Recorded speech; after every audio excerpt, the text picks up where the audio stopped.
This winter is vicious and endless, and we need to seek shelter. The only problem is, it's not empty when we get there. I'm Meek, and this is our cold embrace.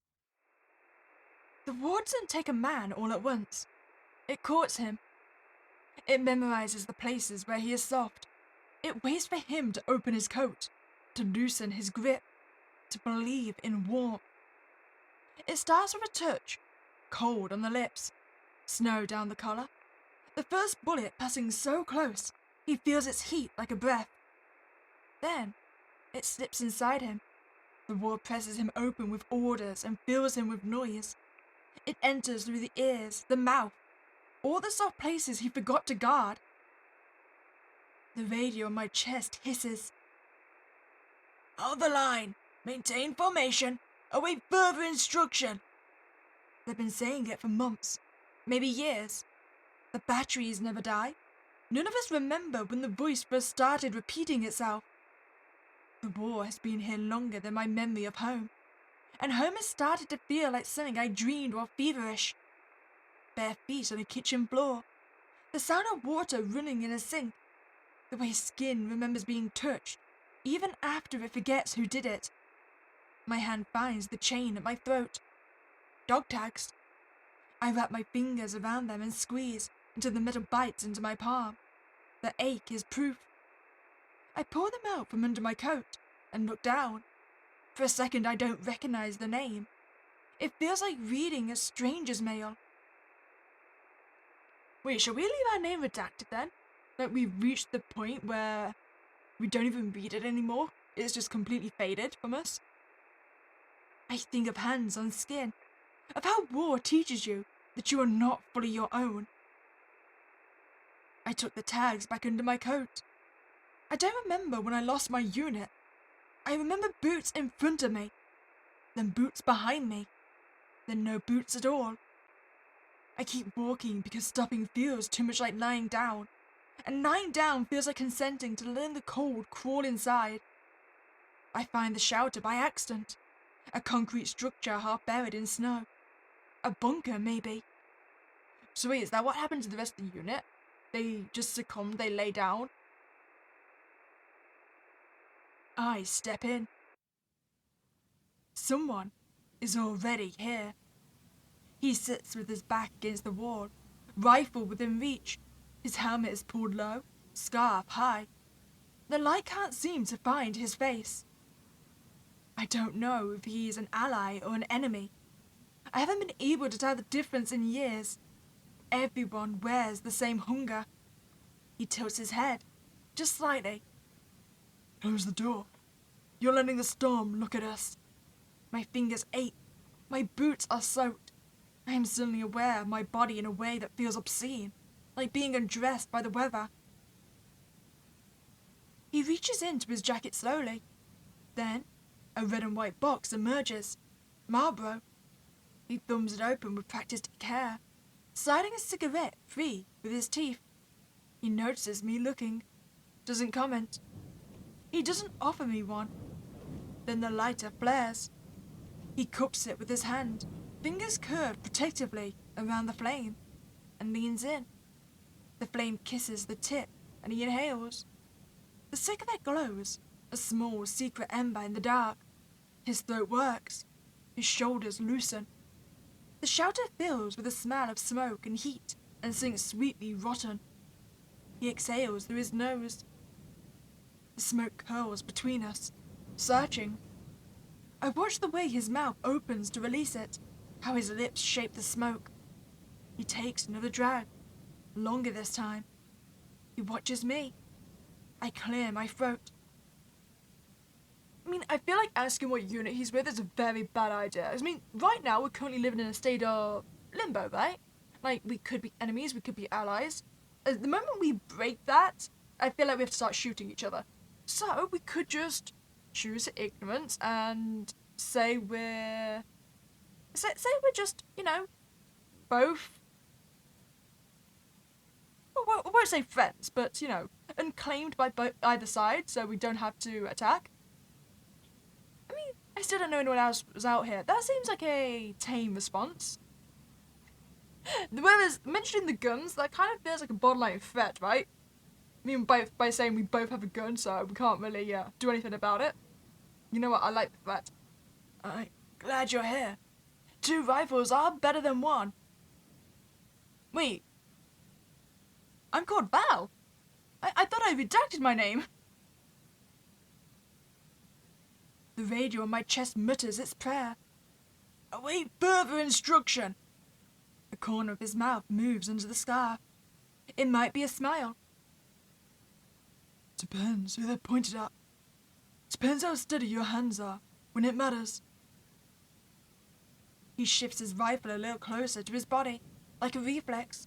Okay, maybe it was a bad idea to mention the guns. It seems to have put him on edge a bit. Also, do you reckon he smiled because we're on different sides of this war, yet we're both getting the same orders? Like, just hold the line, wait for orders?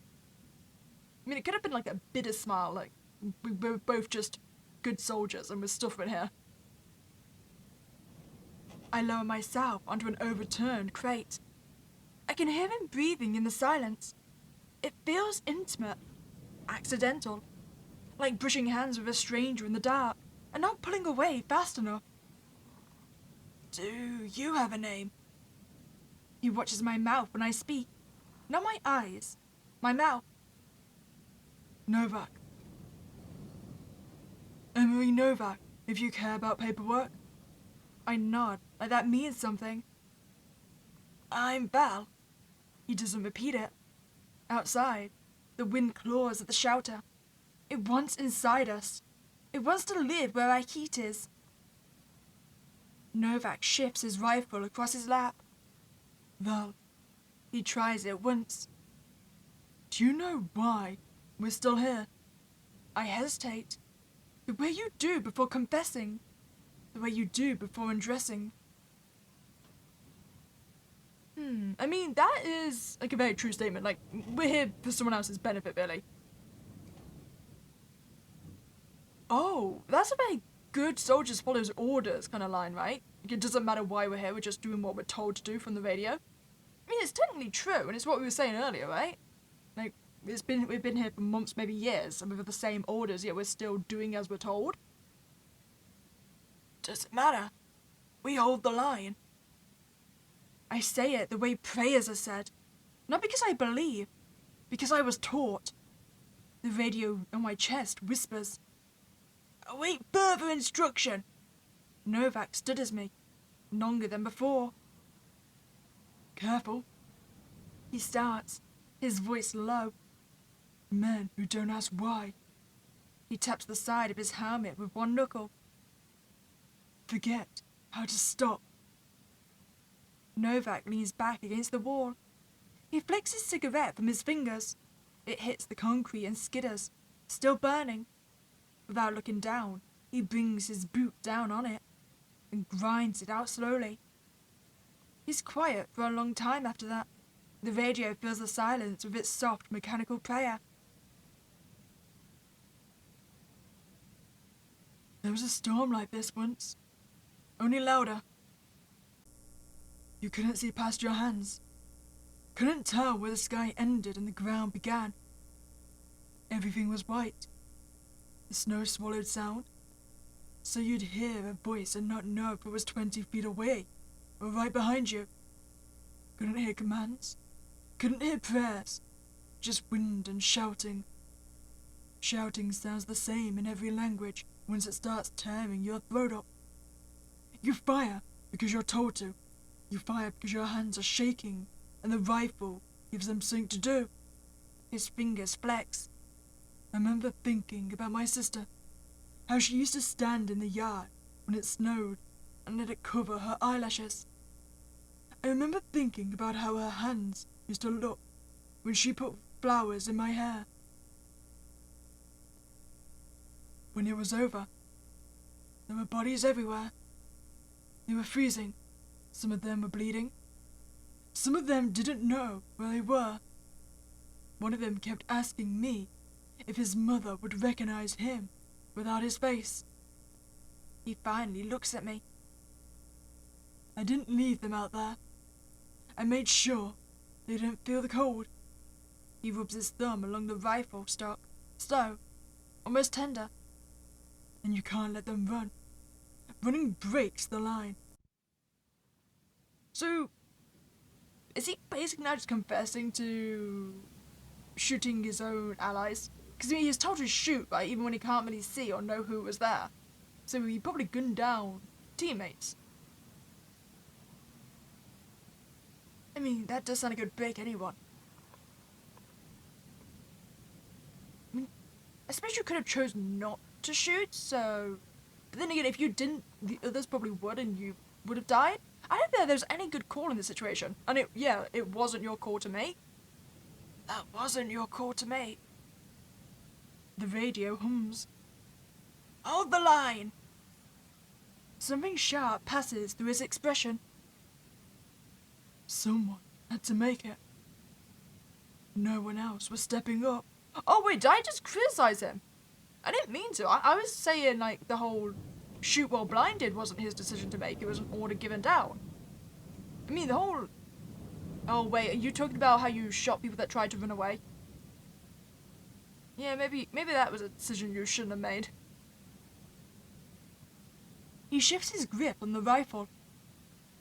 Dead men don't file complaints. The night settles in around us after that. There's no real agreement to sleep. We just stop talking. I curl up against the wall, my pack under my head, boots still on.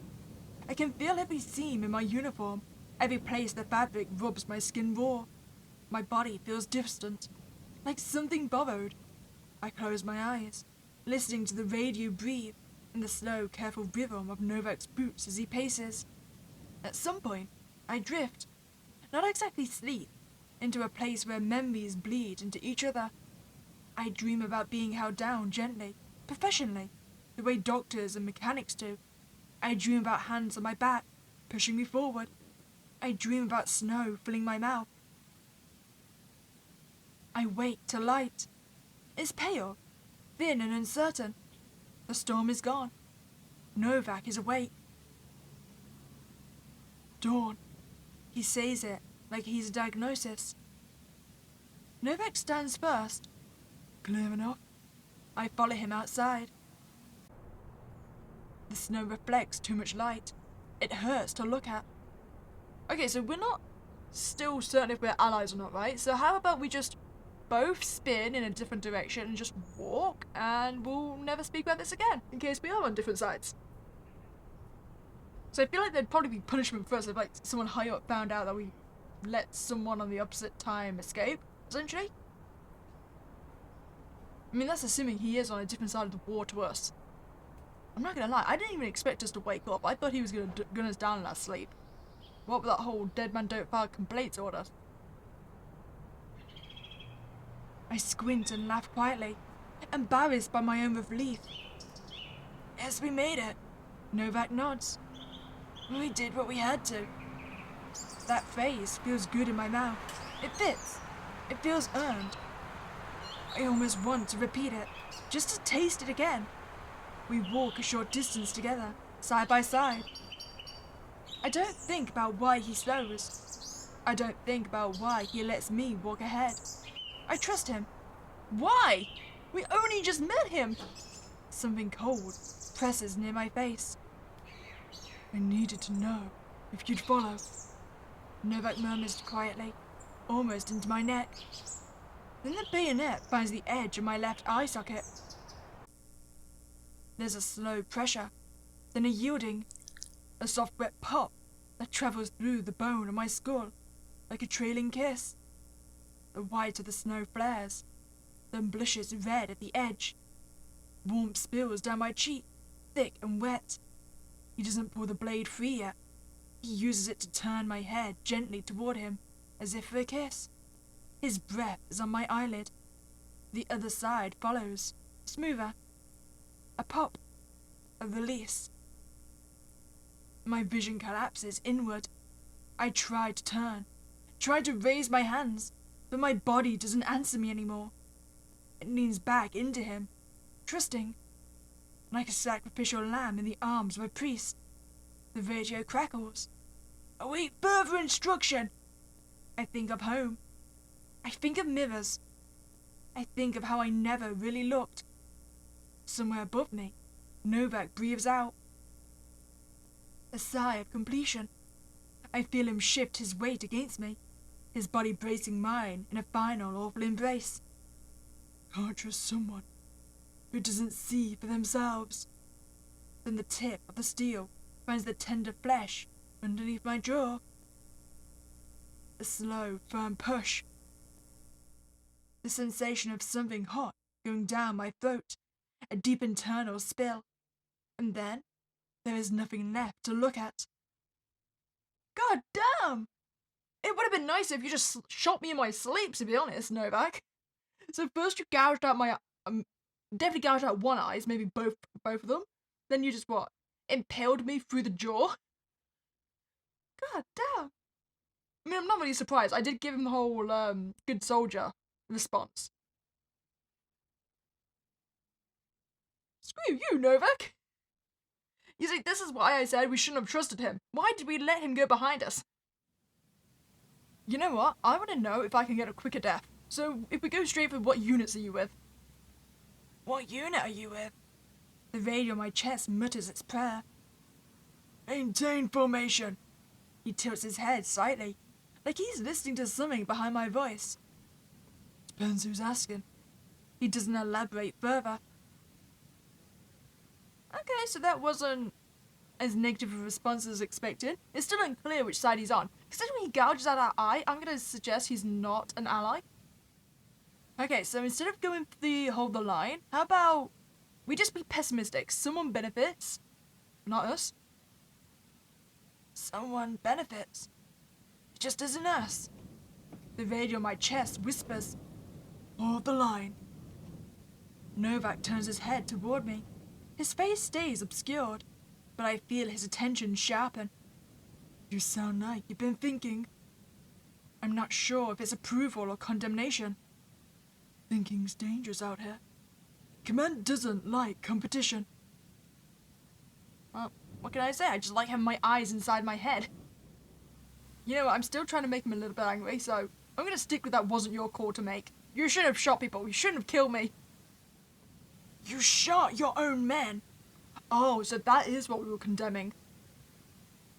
The words come out before I can stop them. Novak doesn't move. You followed orders that didn't exist anymore. The line isn't real. It's just something they tell you, so you don't ask what you're killing. He slowly turns towards me. I feel it then. The moment when something delicate finally snaps. You're wrong. My voice is shaking now, but I don't stop. This isn't strength. This is cowardice. Novak stands. You're already deserting. I step back. My spine hits the wall. Cold concrete kisses my skin through my coat. You think you're better than this. You think you're clean. He steps closer. You talk like a coward and judge like a priest. His free hand grabs my collar and pulls me forward. I can feel his breath on my mouth.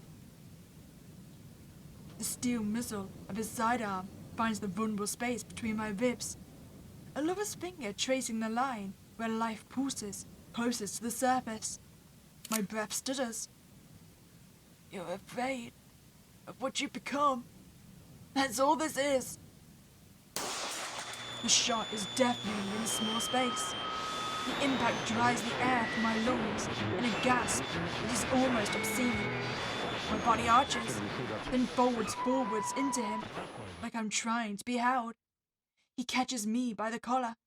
For a second, we're pressed together. I feel the heat of his body, the rough wall of his coat, the warmth of my own blood seeping between us. His breath ghosts across my lips. Then he lets me fall. My body feels strange, loose, open, like I'm spilling out. Novak stands over me. You don't get to leave. Not like this. The radio whimpers. Hold the line! My vision fades into grey. The shouter blurs, and cold finally reaches inside me. Blood warms my uniform. It feels intimate, personal, like a secret. Just proof that I was still alive at a moment ago. And the war keeps going. Ending A, opposition. That actually is probably the nicest ending we've had so far. I mean, at least it was a quick death, okay? I didn't experience gouging or anything like that. I think there's 4 endings in total then. So clearly one of them is going to be, I'm assuming there's going to be a survival ending, so we appease him enough that he won't kill us when we leave. I'm not sure what the final ending is going to be. Okay, so if we go for the most appeasing answer, so that seems like I didn't know anyone else still out here. I mean, it's very not accusing, not mentioning the guns or anything. I didn't know anyone else was still out here. A corner of his mouth twitches. Not quite a smile. Most people aren't. They just don't know it yet. The radio on my chest mutters its prayer. Hold the line! Okay, so we're not going to be mentioning basically desertion, right? And we don't want to be a good soldier. So we would just say we don't know. I don't think I do anymore. The radio on my chest whispers. Maintain formation. Novak's eyes flick down to my hands, then back up. That's how it starts. First you forget the reason, then you forget the rule. He looks down at his rifle. After that, you're already dead. You just haven't laid down yet. Okay, maybe that was a bad choice. So is good soldiers follow orders? Is that the best option of that? Okay, so we're not going to call him out on gunning down his men, so if we just say you did what you had to, that seems appeasing, right? You did what you had to. The radio hums. Await further instruction. His mouth twitches. That's what they tell you. Right before they hand you another magazine. Oh, okay, so this definitely seems to have changed it then. He sits with his rifle across his knees, cleaning it slowly, lovingly. He looks at me for a long time. You're still thinking. Is this praise? The radio crackles. Advancement ready! You're scared, but not useless. He clicks something back into place. You question, but not enough to walk away. And you listen, but you don't believe. He sets the rifle to the side. That's dangerous. Just not today. He stands, swings his rifle, walks past me toward the door. There's no farewell, no absolution. I wait, then follow later. Snow lies smooth and pure outside, like nothing ever happened here, like no one ever did. His footprints are already gone. I walk in the opposite direction. Okay, so I feel like that's our best ending we can possibly get. We just separate. He doesn't kill us, we don't kill him, we just leave. Also, we just have to hope we walked in a different direction. Like we said, the footprints are gone, we don't know for a fact, and we could have followed him accidentally.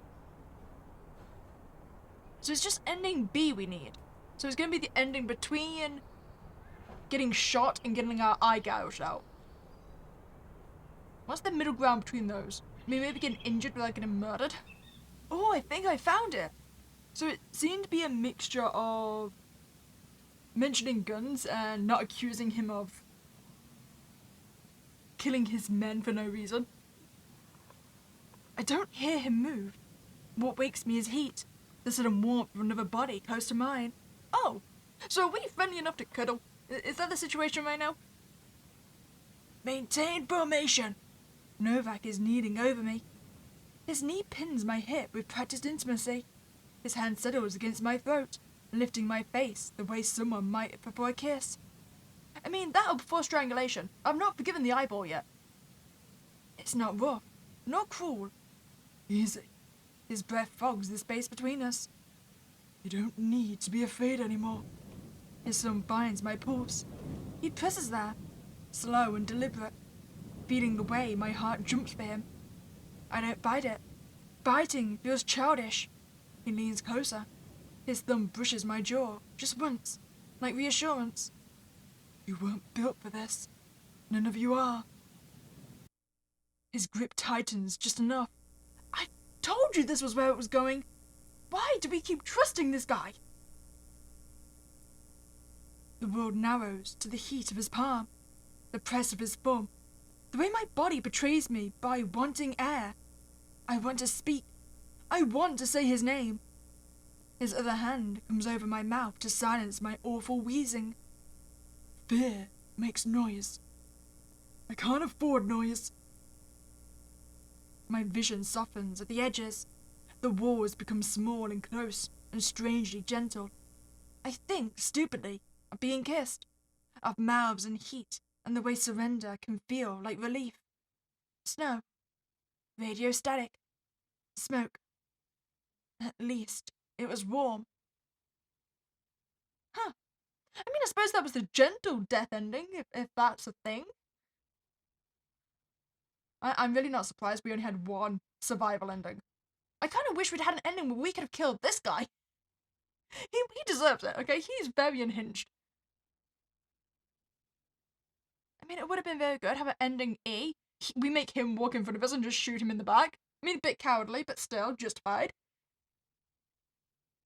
Oh, we never did get the confirmation whether he was on our side or not. I'm just gonna peacefully assume he was not an ally. Well, I hope you enjoyed your time here. If you did, please like this video and subscribe to this channel. Have a spook day and I'll catch you next time, guys.